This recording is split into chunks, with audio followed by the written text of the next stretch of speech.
ETV Africa News at this hour. We are here this afternoon to address very pertinent issues related to our education, and that is mainly the government cuts to education budget, which we now think is threateningly alarming.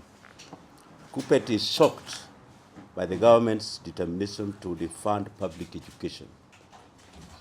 For the third year running, the government has radically cut the education budget. The 2025-2026 budget estimates before the National Assembly indicates a shortfall of 62 billion for the sector. Many budget lines that had been recommended for funding under the budget policy statement have been radically reduced or eliminated altogether. The estimates indicate zero funding for the management of national exams, quality assurance, and the modernization of the school information management system. The effect of these cuts is that the Ministry of Education Quality Assurance Department will not at all do anything to assure our quality. And that means that it is all dead. This is despite the department's centrality to the maintenance of standards of all levels of education. The removal of all funding for examination, invigilation, and management almost certainly means that parents will be required to meet the costs. The estimates indicate massive cuts for the school feeding program, capitation for primary and junior secondary schools, and the Teacher Service Commission. In the TAC budget, for example, the Treasury has slashed the entire budget for the confirmation of 20,000 intern or junior secondary school teachers into permanent and pensionable terms. The Commission has also not been provided any funding for the employment of another 20,000 teachers for the January 2026, as promised by the President during this year's Labor Day.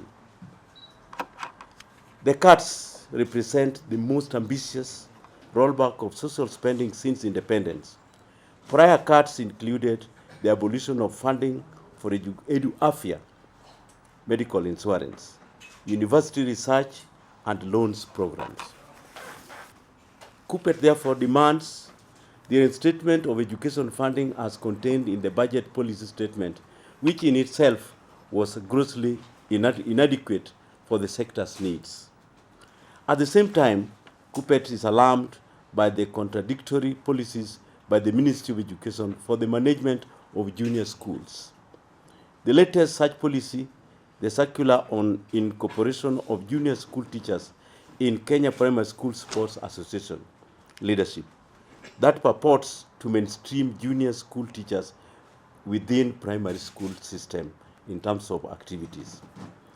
This is unfortunate since junior schools are autonomous institutions which should be delinked from primary schools. We demand the circular's immediate withdrawal and proper recognition of curricular activities in junior schools. Yes, so this is in summary what we have. Let me just maybe to give off-the-cuff remarks in relation to this. The policy that we are running with our partners is funding public education. And funding public education is not limited to funding activities like giving equipment to schools. It means that you give specific attention to all that pertains to education, which include, among other things, the employment of teachers, improvement of infrastructure, and improving the quality of assurance so that our education standards are kept. So when the budget cuts are realized in the manner in which we are now seeing it happens, it means that we are undermining education of this country. We are undermining the quality of education. We are also undermining the future of this nation, because it is through education that we manage the systems that will definitely improve the quality of our politics, the quality of our industry, the quality of our innovation and technological advancements. So this one must be addressed, and the cuts should not be allowed to pass through Parliament when finally appropriation is done. Thank you. Question? Any question, please?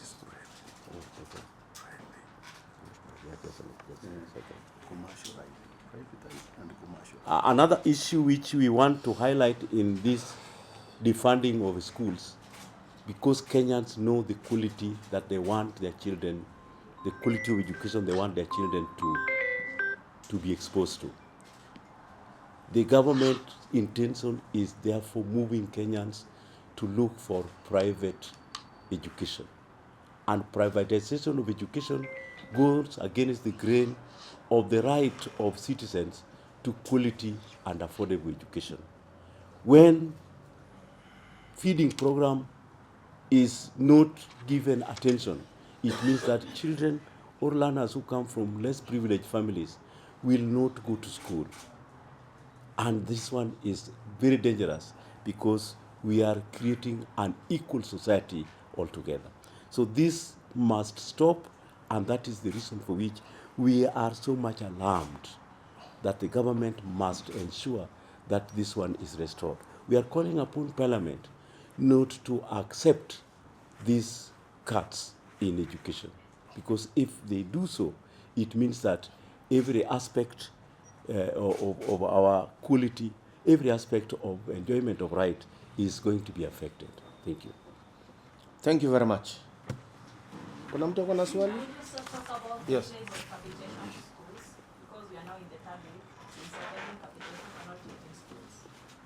Capitation. And any other question so that we finalize? So capitation. There's no money in schools. Any other? I think there's no question. Yes. I think this is second term, and the capitation which we have been assured would arrive in the banks in the second week have not arrived in schools. The delay in capitation means that the delay of effecting service delivery. Service delivery is going to be compromised, because if the capitation was meant to pay for facilities like school pieces of chalk, for example, payment of repairs on the fence of the school, building of toilets, acquisition of desks, and so on, it means that these ones will have to be delayed. The net effect of this is basically affecting the quality of our education, because the teachers are going to be compelled to call unnecessary meetings with the parents to fund this education. Parents are already burdened by very heavy taxation regime, which we are all suffering from. Thank you very much. Thank you for coming. Can stand na tuseme tu Kuppet pa.